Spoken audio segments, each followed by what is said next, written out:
ನಮಸ್ತೆ ಎಲ್ಲರಿಗೂ. ಈ ದಿನ ಬಿಸಿಬೇಳೆ ಬಾತ್ ಮಾಡೋದನ್ನು ನೋಡ್ಕೊಳ್ಳೋಣ. ಬಿಸಿಬೇಳೆ ಬಾತ್ಗೆ 2 ಟೀ ಸ್ಪೂನು ಕುಕ್ಕರ್ಗೆ ಎಣ್ಣೆ ಹಾಕ್ಕೊಂಡು ಕಾಯೋದಕ್ಕೆ ಇಟ್ಕೊಂಡಿದ್ದೀನಿ. ಸ್ವಲ್ಪ ಸಾಸಿವೆ, 1 ಕಟ್ ಮಾಡಿದ ಈರುಳ್ಳಿ, ಸ್ವಲ್ಪ ಕರಿಬೇವಿನ ಎಲೆಗಳು, 2 ಟೊಮೆಟೊ ಕಟ್ ಮಾಡಿದ್ದು,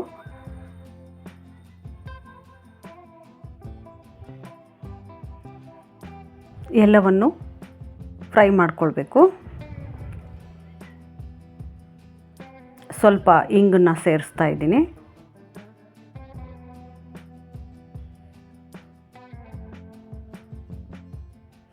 ಟೊಮೆಟೊ ಮೆತ್ತಗಾಗೋದಕ್ಕೋಸ್ಕರ ಸ್ವಲ್ಪ ಉಪ್ಪನ್ನು ಸೇರಿಸ್ಕೊಳ್ತಾ ಇದ್ದೀನಿ.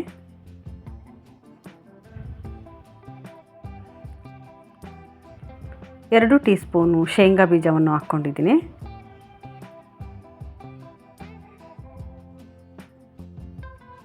ಈಗ ಬೀನ್ಸು, ಕ್ಯಾರೆಟು, ಕ್ಯಾಪ್ಸಿಕಮ್ಮು, ನವಿಲುಕೋಸು ಎಲ್ಲವನ್ನು ಹಾಕ್ಕೊಂಡಿದ್ದೀನಿ ಕಟ್ ಮಾಡಿದ್ದು.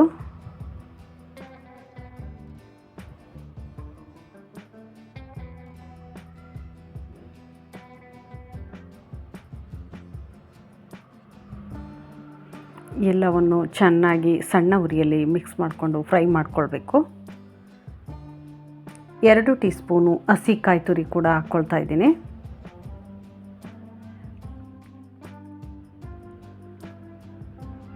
ಈಗ ಒಣ ಬಟಾಣಿಯನ್ನು ರಾತ್ರಿನೇ ನೆನೆಸಿಟ್ಕೊಂಡಿದ್ದೆ, ಅದನ್ನು ಕೂಡ ಈಗ ಹಾಕ್ಕೊಳ್ತಾ ಇದ್ದೀನಿ.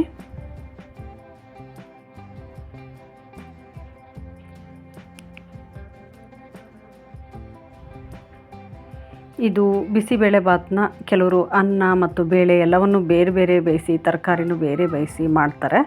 ಆದರೆ ನಾನು ಇದು ಬೇಗ ಆಗೋದಕ್ಕೋಸ್ಕರ ಈ ಥರ ಕಡಿಮೆ ಸಮಯದಲ್ಲಿ ಮಾಡೋದನ್ನು ಹೇಳ್ತಾ ಇದ್ದೀನಿ. 1 MTR ಬಿಸಿಬೇಳೆ ಬಾತ್ ಪೌಡ್ರ್ ಪ್ಯಾಕೆಟನ್ನು ಇದಕ್ಕೆ ಸಂಪೂರ್ಣವಾಗಿ ಹಾಕ್ಕೊಳ್ತಾ ಇದ್ದೀನಿ. ಸ್ವಲ್ಪ ಬೆಲ್ಲ ರುಚಿಗೆ, ಸಣ್ಣ ಬಟ್ಲಲ್ಲಿ ಒಂದು ಬಟ್ಲು ಹುಣಸೆಹಣ್ಣಿನ ರಸ ಕೂಡ ಹಾಕ್ಕೊಂಡಿದ್ದೀನಿ. ನೀವು ನಿಮ್ಮ ರುಚಿಗೆ ಅನುಸಾರವಾಗಿ ಹಾಕ್ಕೊಳ್ಬೋದು. ಅರ್ಧ ಟೀ ಸ್ಪೂನ್ ಖಾರದ ಪುಡಿ ಹಾಕ್ಕೊಂಡಿದ್ದೀನಿ. ನಾನು ಬಿಸಿಬೇಳೆ ಬಾತ್ ಪೌಡ್ರಲ್ಲಿ ಇರೋ ಖಾರ ಸಾಕಾಗೋದಿಲ್ಲ ಅನ್ನೋದಕ್ಕೋಸ್ಕರ ನಾನು ಮತ್ತೆ ಖಾರದ ಪುಡಿ ಸೇರಿಸಿದ್ದೀನಿ. ನೀವು ನಿಮ್ಮ ಖಾರಕ್ಕೆ ಅನುಗುಣವಾಗಿ ಹಾಕ್ಕೊಳ್ಳಿ. 1 ಕಪ್ಪು ಅಕ್ಕಿಗೆ ಅರ್ಧ ಕಪ್ಪು ಬೇಳೆಯನ್ನು ತೊಳೆದು ನೆನೆಸ್ಬಿಟ್ಟು ಇಟ್ಕೊಂಡಿದ್ದೆ. ಅದನ್ನು ಈಗ ಹಾಕ್ತಾಯಿದ್ದೀನಿ. ಹಾಕ್ಕೊಂಡು ಫ್ರೈ ಮಾಡ್ಕೊಳ್ಬೇಕು, ಚೆನ್ನಾಗಿ ಮಿಕ್ಸ್ ಮಾಡಿಕೊಂಡು.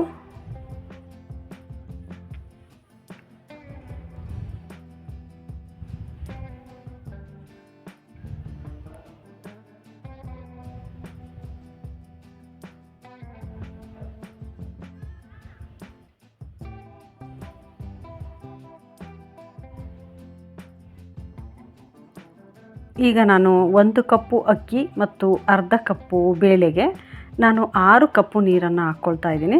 ನಿಮಗೆ ಜಾಸ್ತಿ ತೆಳ್ಳಗೆ ಬೇಕು ಅನಿಸಿದರೆ ಇನ್ನೂ 1 ಕಪ್ಪು ನೀರನ್ನು ಸೇರಿಸ್ಕೊಳ್ಬೋದು.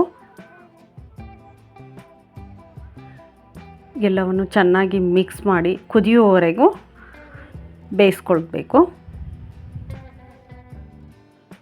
ಈಗ ರುಚಿಗೆ ಬೇಕಾದಷ್ಟು ಉಪ್ಪನ್ನು ಕೂಡ ಸೇರಿಸ್ಕೊಂಡು ಬೇಯಿಸ್ಕೊಳ್ತಾ ಇದ್ದೀನಿ. ಕುದಿಯುವ ಸಂದರ್ಭದಲ್ಲಿ ಇದನ್ನು ಕುಕ್ಕರ್ ಮುಚ್ಚಳವನ್ನು ಮುಚ್ಚಿಬಿಟ್ಟು 2 ವಿಷಲ್ ತಗೊಳ್ಬೇಕಾಗುತ್ತೆ. ಈಗ ಬಿಸಿಬೇಳೆ ಬಾತ್ಗೆ ಒಗ್ಗರಣೆ ತಯಾರು ಮಾಡ್ಕೊಳ್ಳೋಣ. ಒಗ್ಗರಣೆಗೆ 2 ಟೀ ಸ್ಪೂನ್ ಎಣ್ಣೆ, ಸ್ವಲ್ಪ ಸಾಸಿವೆ, ಸ್ವಲ್ಪ ಇಂಗನ್ನು ಹಾಕ್ಕೊಳ್ತಾ ಇದ್ದೀನಿ. ಈಗಾಗಲೇ ಒಂದು ಸಲ ಹಾಕ್ಕೊಂಡಿದ್ದೀನಿ. ಈಗ ಸ್ವಲ್ಪ ಮಟ್ಟಿಗೆ ಹಾಕ್ಕೊಳ್ತಾ ಇದ್ದೀನಿ. ಸ್ವಲ್ಪ ಗೋಡಂಬಿನೂ ಕೂಡ ಹಾಕ್ಕೊಂಡಿದ್ದೀನಿ.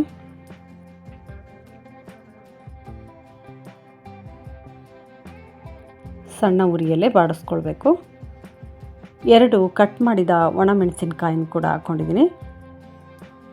ಒಂದು 8-10 ಪೀಸ್ ಕ್ಯಾಪ್ಸಿಕಮ್ಮು, ಸ್ವಲ್ಪ ಕರಿಬೇವಿನ ಎಲೆಗಳನ್ನು ಕೂಡ ಹಾಕ್ಕೊಂಡು ಬಾಡಿಸ್ಕೊಳ್ಬೇಕು.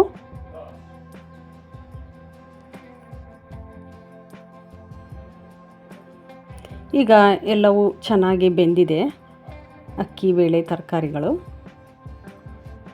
ಈಗ ಒಗ್ಗರಣೆಯನ್ನು ಕೂಡ ಮಾಡಿರುವಂಥ ಒಗ್ಗರಣೆಯನ್ನು ಕೂಡ ಹಾಕ್ಕೊಂಡ್ಬಿಟ್ಟು ಮಿಕ್ಸ್ ಮಾಡ್ಕೊಳ್ಬೇಕು.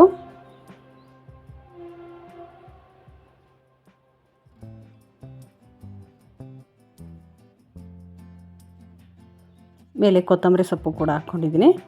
ಎಲ್ಲವನ್ನು ಚೆನ್ನಾಗಿ ಮಿಕ್ಸ್ ಮಾಡಿಕೊಂಡ್ರೆ ಬಿಸಿಬೇಳೆಬಾತು ಸಿದ್ಧ ಆಗುತ್ತೆ. ನಾನು ಇದನ್ನು ಸಣ್ಣ ಖಾರ, ಕೊತ್ತಂಬರಿ ಸೊಪ್ಪು ಎಲ್ಲವನ್ನು ಮೇಲೆ ಹಾಕಿಬಿಟ್ಟು ಸರ್ವ್ ಮಾಡ್ತಿದ್ದೀನಿ. ನೀವು ಕೂಡ ಒಮ್ಮೆ ಮಾಡಿ ನೋಡಿ ಈ ಆರೋಗ್ಯಕರವಾದ ರುಚಿಯಾದ ಬಿಸಿಬೇಳೆಬಾತನ್ನು. ಮತ್ತೊಂದು ವಿಡಿಯೋದಲ್ಲಿ ಸಿಗೋಣ. ಧನ್ಯವಾದಗಳು.